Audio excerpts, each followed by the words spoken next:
អូនទាំងអស់គ្នាជួបជាមួយនឹងខ្ញុំសុណាល់ខ្មែរព័ត៌មានថ្មីបងប្អូនចាព័ត៌មានចាជាមួយនឹងដូនតាយើងចាពិតចាឥឡូវហ្នឹងបងប្អូនមួយចំនួនធំចាច្រើនភាគរយគាត់ឆ្ងល់ថាហេតុអីបានជាសៀមនៅសុកហ្នឹងមកវាយខ្មែរអញ្ចឹងចាអញ្ចឹងមានមូលហេតុដែរបងប្អូនមានមូលហេតុចាប្រហែលជា7-2 ខែមុនហើយ7-2 ខែមុននោះខ្ញុំផុសនៅ Facebook ខ្ញុំណាចាខ្ញុំដាក់ហេតុការណ៍ដែលសៀមនៅវាចង់វាយខ្មែរណាបងប្អូនចាដាក់ហើយក៏មានអ្នកចូលមើលនៅចាមិនច្រើនប្រហែលទេឥឡូវហ្នឹងខ្ញុំចេញព័ត៌មាននៅ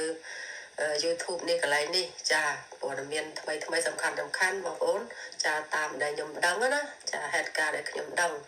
ចាអញ្ចឹងសៀមវាមិនមែននៅសុកហ្នឹងវាមកធ្វើសង្គ្រាមចាឲ្យអស់លុយវាចឹងទេបងប្អូនវាមានគោលបំណងរបស់វាបងប្អូនមានគោលបំណងរបស់វាចាគឺវាចង់បានចានគរខ្មែរយើងនឹងកាន់កាប់បងប្អូន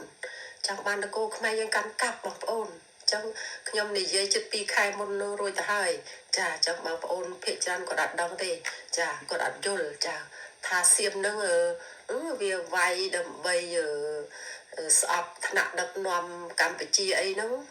ចាវាអាហ្នឹងមកចំណែកតូចតែចំណែកធំវាចង់វាយយកផែនដីយើងកាន់កាប់បងប្អូនព្រោះអីហេតុអីបងប្អូនព្រោះវាលិចទឹកចាវាលិចទឹកម្ដង20 ខែជាងបងប្អូនអញ្ចឹងវាប្រកបអាជីវកម្មអីអត់បានទេធ្វើស្រែធ្វើស្រូវអីអត់បានទេបងប្អូនអញ្ចឹងចាមិនដល់2030ទេវាត្រូវលិចលួងខ្លាំងនៅអត់កើតហ្មងបាងកកហ្នឹង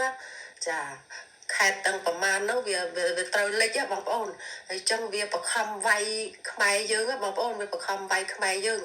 បងប្អូនអើយទៅតិចទៀតវាធ្វើអីបានហ្នឹងហើយបងប្អូនវាធ្វើអីបានហ្នឹងហើយខ្ញុំអូ Facebook ទៅបងប្អូនអូ Facebook ទៅចំអា page អ្នកធំរបស់វាហ្នឹងណាចាប្រជុំជាមួយស្ដេចប្រជុំជាមួយរដ្ឋមន្ត្រីប្រមាណអ្នកហ្នឹងធំហ្នឹងចាមានស្អីហ្នឹងមានអាលោកស្អីហ្នឹងផ្លេចឈ្មោះបាត់ហើយ2-3នាក់ហ្នឹងរដ្ឋមន្ត្រីគេ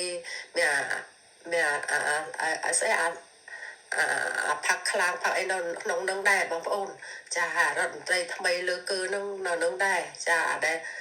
ស្ដេចសៀមទាត់ប្រមាណជើងនៅក្នុងហ្នឹងដែរបងប្អូនចាហើយមេតបរបស់វាមេតបធំរបស់វាចាបងប្អូនគេប្រជុំគ្នាចាគេប្រជុំគ្នាមើលផែនទីខេត្តក្នុងប្រទេសយើងមានប្រមាណខេត្តហ្នឹងគេថាអូខេត្តនេះស្អាតណាស់អូដីកន្លែងនេះស្អាតអូខេត្តសៀមរាបស្អាតលេខ1ទៅយើងត្រូវតែវាយយកពីព្រំដែនរហូតដល់ទីក្រុងអញ្ចឹងណាចាបងប្អូនគោលបំណងវាចង់បានកាន់កាប់ផែនដីខ្មែរចាបងប្អូនអានឹងច្បាស់ណាបងប្អូនច្បាស់ណាខ្ញុំឲ្យព័ត៌មានច្បាស់ហើយចាអត់បាច់សង្ស័យទៀតទេចាអញ្ចឹងហើយសុកវាលិចទឹកបងប្អូនសុកវាលិចទឹកនៅអត់កើតអញ្ចឹងវាមានកម្រងការវាយយើងចាមានអាអ៊ីស្រាអែលជួយវាបងប្អូនចាមានអាអ៊ីស្រាអែលមានអាប្រទេសផ្សេងទៀតចាវាលួចលក់អាវុធឲ្យអាសៀមហ្នឹងបងប្អូនអញ្ចឹងហើយវាអាងយ៉ាងបានអាអ៊ីស្រាអែលបានអាស្អីជួយហ្នឹងចាប្រហែលប្រទេសទៀតហ្នឹងចាវាអាងវាបងប្អូនអញ្ចឹងចាំជួបគ្នាថ្មីទៀតចាកុំវែងពេកចាអញ្ចឹងជួបគ្នាបន្តទៀតអរគុណបងប្អូន